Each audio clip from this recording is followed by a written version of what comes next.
Hi, this is Jim York with FoxEdge, helping you master the art of balancing agility and focus. Welcome to our video series on Agile. Today's topic is servant leadership. It's not by accident that the first value statement in the Agile Manifesto is individuals and interactions over process and tools. Agile is a people-centric approach to creating value for customers.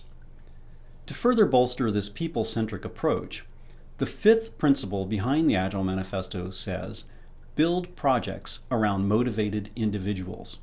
Give them the environment and support they need, and trust them to get the job done. So how do we get motivated individuals and give them the support they need? Well, this video isn't about the motivation part.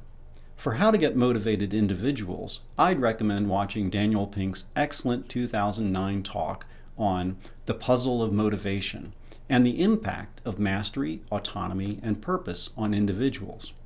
No, this video is about the support part of the Agile Manifesto's individuals and interactions, and give them the environment and support they need. In 1970, Robert K. Greenleaf coined the term servant leadership in an essay entitled The Servant as Leader. In the essay, Greenleaf's premise is that people freely respond to leaders who are servants first and leaders second. That leadership is given to these individuals because of their service to others. This serving first and leading second concept gives us the role of Scrum Master in the Scrum framework.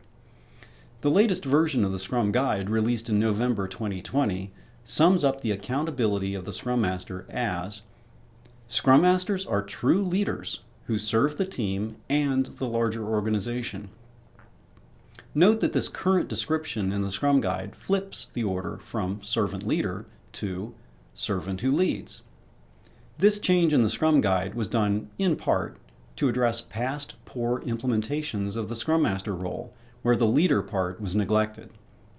It's not servant without leader, it is a combination of both service and leadership.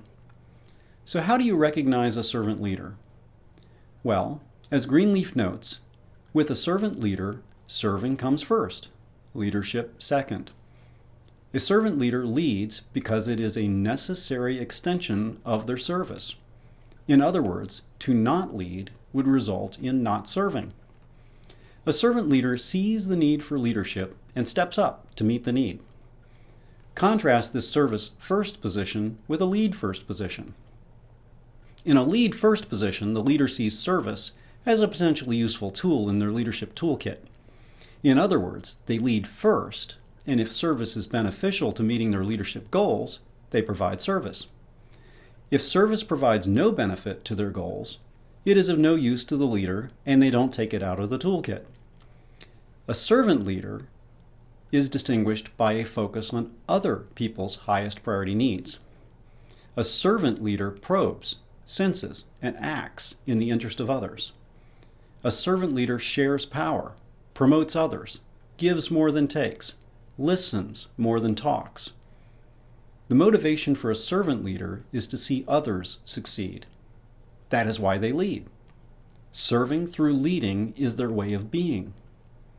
Servant leaders inspire others to succeed, not for their own sake, but for the sake of others they serve. Serve first, lead second.